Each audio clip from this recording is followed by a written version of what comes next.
Hi, Jeremy Crow here. Or is it? So what I wanted to talk to you about today was I just wanted to do a quick little thing on Jim Carrey, or the character of Jim Carrey.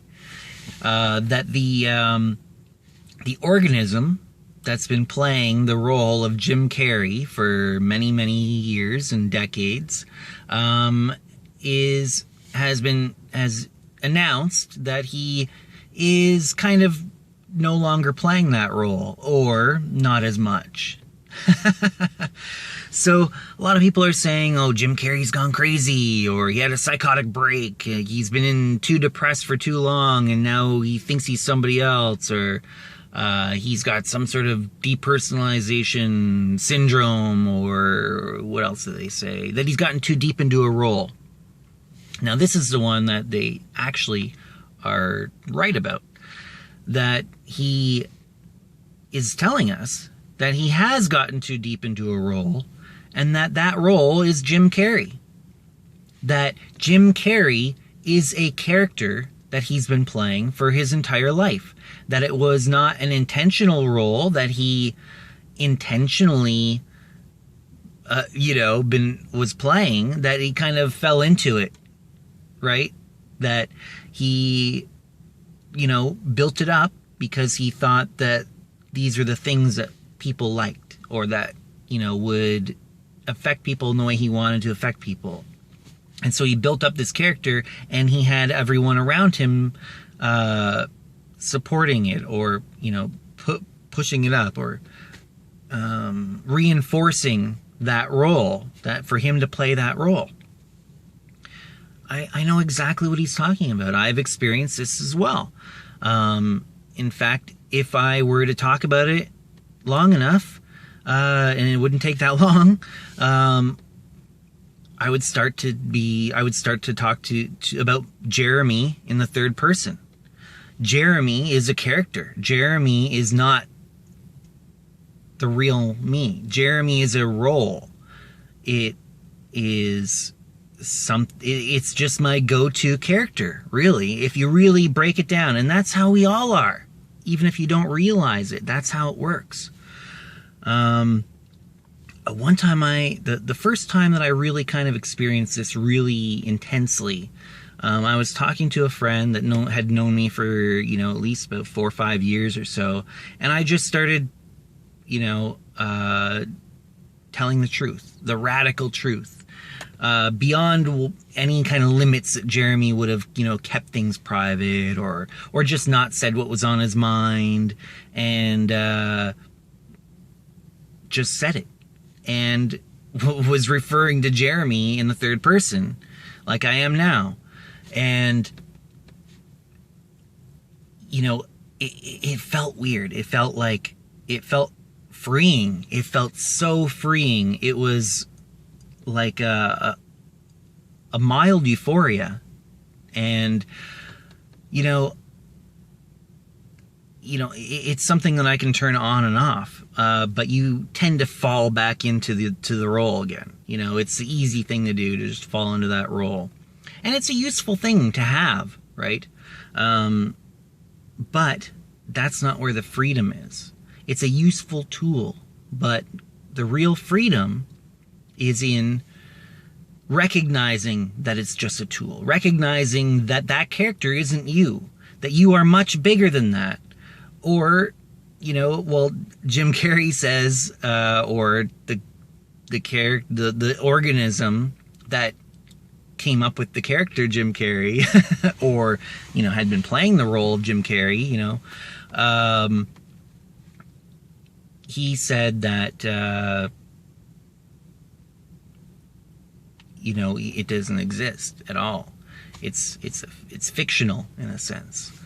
I think you could debate about whether it's fictional or what. It's non-physical in a sense, because the organism isn't Jeremy.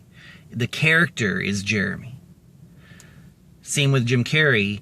You look at him and you say, oh, there's Jim Carrey. Well, Jim Carrey is the character. That's a set of roles, a set of expectations on him, and that sort of thing, right? He's not insane. He's just realized this, and he's been brave enough to just allow himself to exist in that space and to share that with all of you, you know. So I think that you should thank him, you know, for being brave and being willing to take the risk because, you know, a few years ago, he couldn't do it. He said, you know, it took this long, you know, kind of for him to finally be able to feel free enough to allow himself to be like that, to allow himself to shed that role of Jim Carrey, that he didn't even realize that it was a role for a long time. He had to achieve all of the markers of success, of worldly success, you know, making money, being, you know, famous, you know, having all the fancy cars and things like that, right?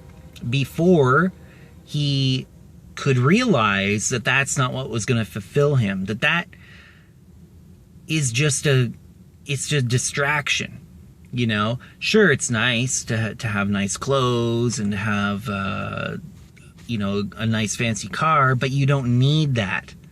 You need to have self-knowledge, you know, and to realize, to not be stuck in that idea that you are that role that you've set for yourself.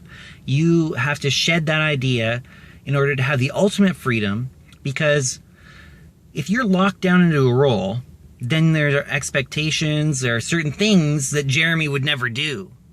But I can do it because Jeremy is just a role. And if I can recognize that, there are certain ways that you can give yourself license to shed that role and move into a different role, such as acting. And that's probably helped him in order to recognize that thing, and that he's been able to take on these different characters that were not Jim Carrey. And the radical truth thing, saying things that would never, that the character that you said would never reveal, you know, making yourself vulnerable that way.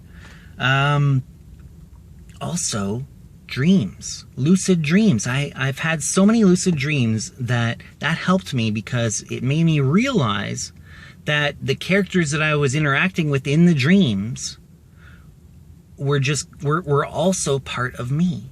And that the character that I was experiencing the dream from, the perspective that I was experiencing the dream from, that character is not me. That character is just an aspect of me. It's my, you know, in the Matrix, you would call it your residual self-image, you know.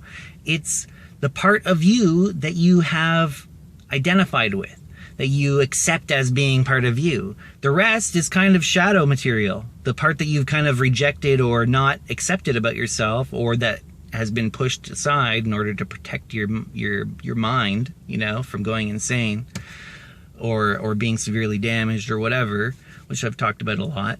But yeah, this is what Jim Carrey's talking about. He's talking about the fact that it's a role, it's a persona, and you can step outside of that, and that's where the true freedom and fulfillment is.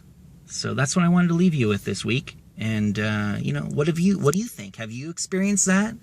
Are you able to turn it on and off, you know, or are you hopelessly addicted to your construct, your personality that you've adopted? How many personalities do you have? You know, you have a lot probably, but there's certain kind of like a cluster of related ones, right? Anyways, you know, I'd like to hear your thoughts on this. Let's get a discussion going. And I'll see you next week.